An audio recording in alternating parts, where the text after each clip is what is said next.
자, 그렇게 용광로에서 무사히 살아나옴으로써 이제 왕조차 함부로 할 수 없게 된 아브라함은 고향에서 계속 하나님에 대해 가르쳤습니다.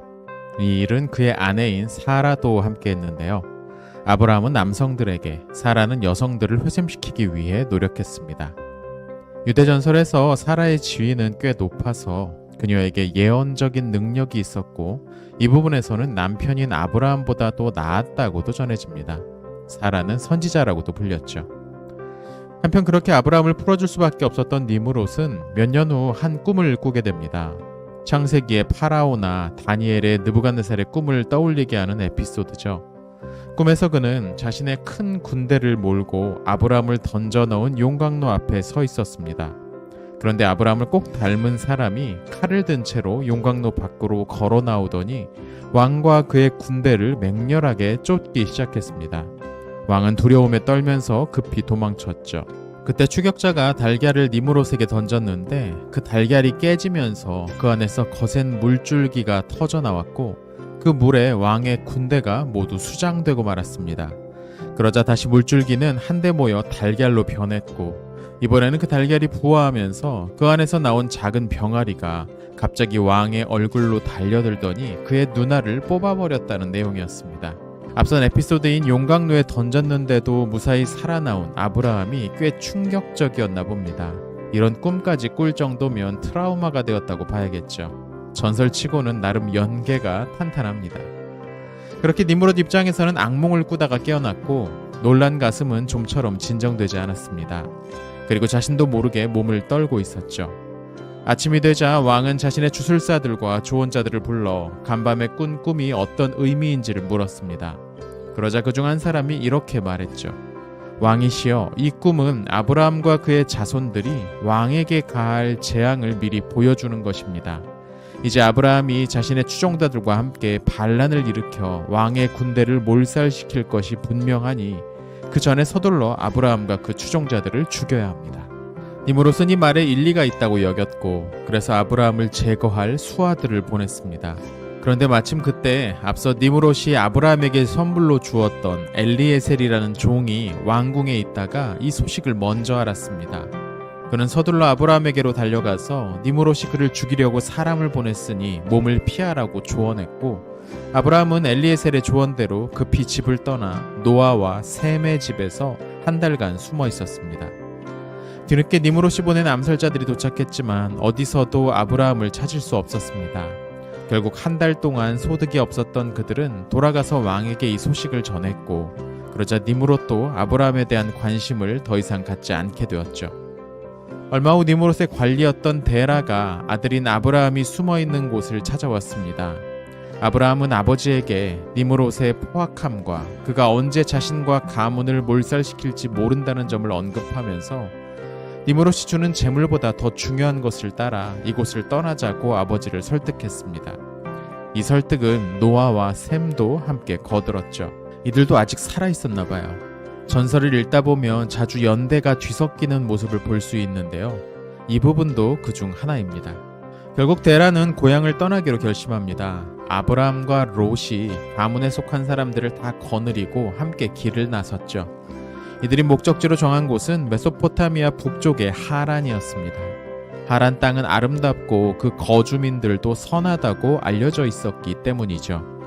소문대로 하란 땅의 주민들은 친절했고 아브라함의 가르침도 금세 받아들였습니다. 결국 하란 주민의 대다수가 하나님을 경외하는 사람이 되었죠.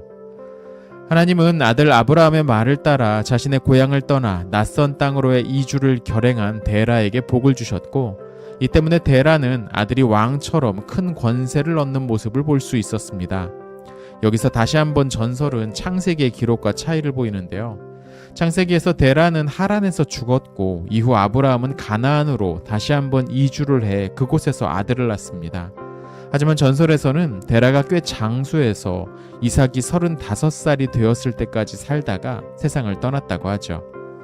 그때까지 데라는 많은 영광을 누렸고 죽은 후에는 하나님께서 그의 회개를 받아들이셔서 지옥이 아닌 낙원으로 바로 갈 수 있었다고 기록합니다. 한편 아브라함이 가나안 땅에 자리를 잡았을 때쯤 큰 기근이 가나안 전역을 휩쓸었습니다. 이 기근은 하나님께서 사람들을 징계하시기 위해 예정하신 10번의 기근 중 두 번째 기근이었죠. 참고로 첫 번째 기근은 아담의 타락 이후 땅이 가시와 엉겅퀴로 가득해진 그때였습니다. 이 기근은 오직 가나안 땅만 휩쓸었습니다. 아브라함은 이 두 번째 시험도 불평하지 않고 묵묵히 견뎌냈습니다. 그러나 종종 식량을 얻기 위해 이집트를 방문하기도 했는데요. 어느 날 이집트로 가는 도중 아브라함은 문득 자신의 아내 사라의 아름다움을 깨달았습니다. 그때까지는 사라의 얼굴을 제대로 쳐다보지 않았다는 건데요. 아무튼 그러자 그는 이집트 사람들이 사라의 미모를 보고 자신에게 위해를 끼칠지도 모른다고 염려했고 그녀를 커다란 상자에 숨겨가기로 했습니다. 국경 검문소에서 이집트 군인들이 아브라함을 가로막았고 상자 안에 들어있는 것이 무엇인지 물었습니다. 아브라함은 보리가 들어있다고 거짓말을 했는데 군인들은 보리보다 비싼 밀이 들어있는 게 아니냐고 물었죠. 아브라함은 그러면 밀에 대한 세금을 내겠다고 대답했지만 다시 군인들은 밀보다 더 비싼 후추, 다음에는 금을 숨긴 게 아니냐고 물었습니다. 아브라함이 그때마다 아무런 반항 없이 더 많은 세금을 내겠다고 하자 그들은 마침내 상자를 열었죠.